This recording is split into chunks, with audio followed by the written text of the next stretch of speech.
Welcome to the session on the new ISO 9001:2015. What you are going to see in this session is the key differences and impact on the organizations, the changes that have taken place from the earlier version of ISO 9001. We had seen earlier that ISO 9001 was first published by the International Organization for Standardization in 1987, and subsequently this led to the development of many other management system standards. We also saw that at some point of time the users of the standard felt a need for aligning these standards to have a common structure so that it would be easier for organizations to implement these different management system standards. This did happen with the development of Annex SL, which is the high level structure, and it was a requirement for all technical committees of ISO to develop standards based on this common structures, which would facilitate organizations to implement different management system standards. ISO 9001, the 2015 version, is based on this high level structure. There are some significant differences which would push the organizations into developing new strategies for meeting the requirements of these standards. So, we are going to see in the next 25 to 30 minutes what these key changes are and the impact in the organizations. To understand the change, we need to know what the old version, the earlier version of ISO 9001 contained.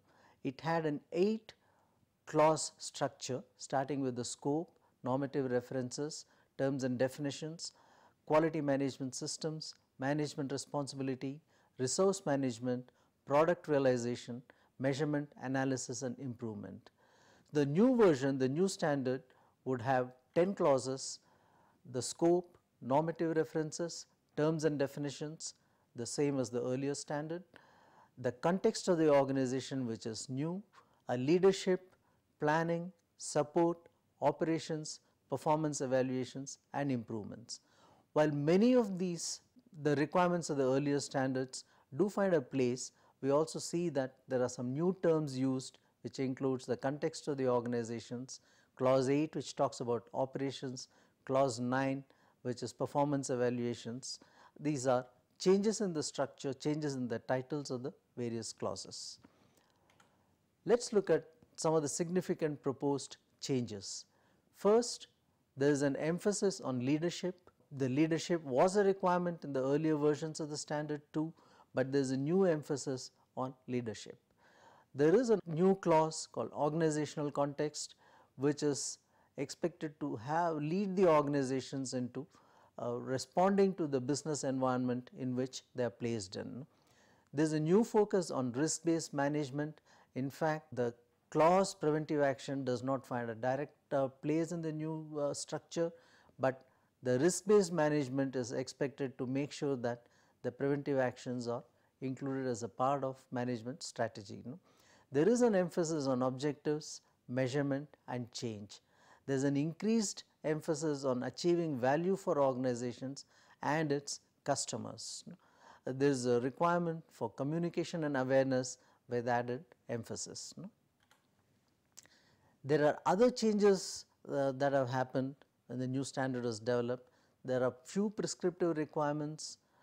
The term documented information is used rather than document control or record controls. So, there is a decreased emphasis on documentation in the new version.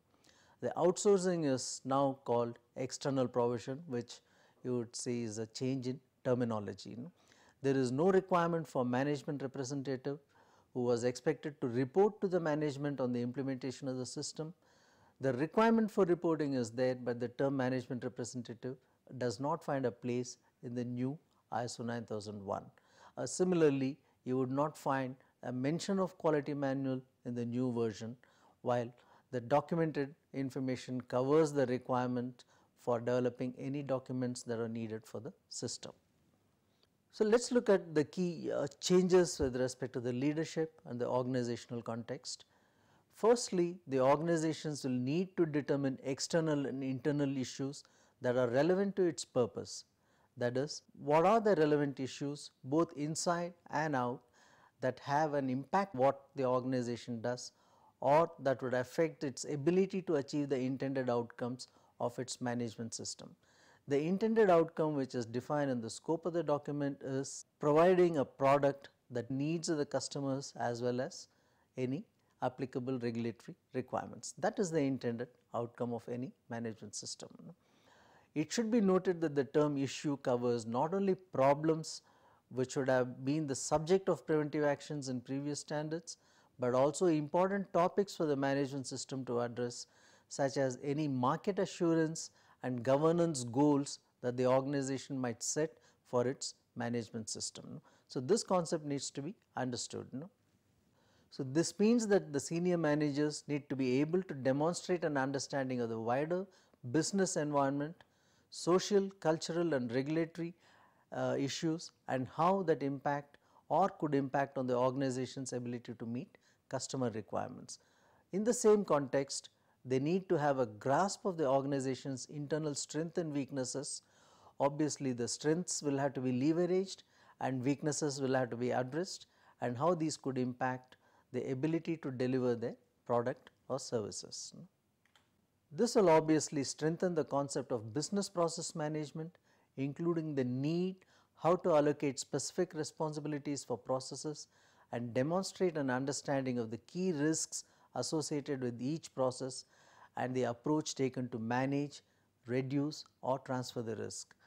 Top management now have a greater involvement in the management system. They have to make sure that the requirements of the management system are integrated into the organization's processes and that the policy and objectives are compatible with the strategic direction of the organization. So, that is the intention.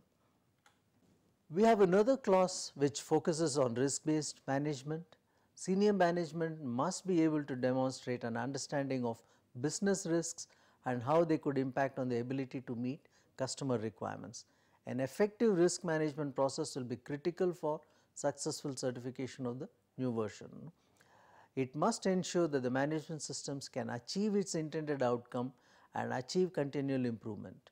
Clause 6.1 on actions to address risks and opportunities is where this is covered, and it addresses the what, who, how and when of risk management. So, the standard promotes risk-based thinking while developing the management system for an organization. The organization should plan actions to address these risks and opportunities, how to integrate and implement the actions into its management system processes and evaluate the effectiveness of these actions. Risk management replaces preventive action. Organizations will need to identify where risk arises and ensure controls are in place to manage it. Remember that risk is defined as the effect of uncertainty on an expected result, and the new standard makes risk-based thinking more explicit throughout by making a reference to this at a number of places within the standard. There is a new emphasis, as we saw, on objectives and measurements. The requirements around quality objectives have also been more detailed. They need to be consistent with the quality policy, measurable if practicable of course, monitored and communicated and updated as appropriate. They also have to be established at relevant functions and levels. Objectives should include plans on how to achieve them as well as how the results will be evaluated. So, unless this is done, there is really no point in establishing the objectives. The organization must determine who will be responsible for the delivery of the objectives, resources required, what needs to be done and by when. So, a time limit will have to be set for the achievement of those objectives. So, remember that when establishing quality objectives, organization needs to demonstrate how they plan to achieve them, and remember that the objectives can be technical, strategic or operational. Again, there is a new emphasis on communication and awareness. In fact, there is a separate clause, clause 7.3 on awareness. So, this is a new clause in its own right, and people working within an organization should be aware of the quality policy, objectives, their contribution to QMS, implications of non-conformities, etc. there is an increased emphasis on awareness to ensure that everyone knows the implications of not conforming to the management system requirements. Not that this was not there in the earlier versions of the standard, but certainly there is a new emphasis on this requirement. So, that leads into clause 7.4, which is communication. Internal and external communications are now a requirement. It is up to the organizations to decide what, who, when and how they are communicating. Communication is important for both internal and external stakeholders, and an organization must develop a communication plan. It is important to decide who will own the communication and ensure that they have the appropriate authority, competencies and knowledge. The communication plan can include a variety of mediums including briefings, meetings, seminars, conferences and newsletters. There are fewer prescriptive requirements as seen earlier. There is less emphasis on documentation. So, much will be made of the fact that the new version of the standard has no requirements for procedures, but it does have requirement for documentation. Clause 7.5 on documented information deals with documented information and is split into 3 subclauses: general, creating and updating and control. So, while there is a requirement for documentation, the emphasis is much less than what it used to be in the earlier versions. So, an organization must decide what information they wish to retain, how these are updated and controlled and adequately protected. Clause 8 on operations includes requirements for customer communication from information on products to contracts and invoicing, review of design and development changes, information for external providers, identification and traceability, release of products and services becomes a part of operational controls, non-conforming processes, outputs and products and services. The high level structure has new clause numbers. We have seen there are 10 clauses starting with the scope, the normative references, terms and definition, context of the organization with the subclauses 4.1 to 4.4. Then we have leadership, which has 3 subclauses including management commitment, policy, roles, responsibility and authority. Planning, we saw this clause has a requirement for addressing risks and opportunities. It also has a subclause 6.2 for objectives and plans to achieve them.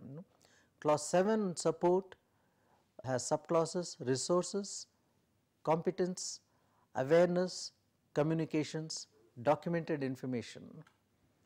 Clause 8 on operations deals with the operation planning and control, which would be the corresponding clause of product realization process in the earlier version. We have performance evaluation, which deals with monitoring, measurement, analysis and evaluation. We have a clause on internal audit and management review, which was present even in the earlier standard. There are no significant changes in these clauses except for the title, which is now performance evaluation. This clause 10 deals with improvement, which has subclauses 10.1 dealing with non-conformity and corrective actions, and subclause 10.2 which deals with continual improvement. So, you would see that the new structure, which has 10 clauses, retains everything that was there in the earlier version of the standard, except that there is less emphasis on documentation, but includes some new requirements like the context of the organization and a risk based thinking that is promoted under clause 6.1. So, let us look at some of the examples, some of the new requirements and try and understand how these could impact an organization. So, clause 4.1, which is understanding the organizations and its context. The organization must determine external and internal issues relevant to its purpose and that affect its ability to achieve the intended outcomes of its QMS. So, what this would mean is for organizations to understand how issues that could be external to the organizations, what kind of stimuli that comes from the external factors. It could be even a change in the rules that are applicable that affect the product, and its internal factors, which mean what its employees want, and these factors often have a bearing on the ability of the organization to sustain itself in the market. 4.2 talks about the understanding and needs and expectations of the interested parties. First, the organization must determine who are the parties that are interested in its own and relevant to its QMS, and what are the needs and expectations of these interested parties. Some of the interested parties which all organizations must consider are its direct customers, who could be wholesalers, the retailers, etc., the end users, the common man who ultimately buys the product for its and uses them, the suppliers, distributors, retailers or others involved in the supply chain, the regulators and any other interested parties. For instance, if it is an EMS, it could be the society around that organization. 4.4, which is the quality management system, this is where the scope of the quality management system needs to be defined. So, the organization must establish, implement, maintain and improve a quality management system, including the processes needed and their interactions in accordance with the requirements of this standard. The concept of process approach and the plan do check act, that is maintained in the standard, and it will be embedded in all ISO management system standards. So, clause 5.1 on leadership, the top management must demonstrate leadership and commitment with respect to quality management system by, how do they do it?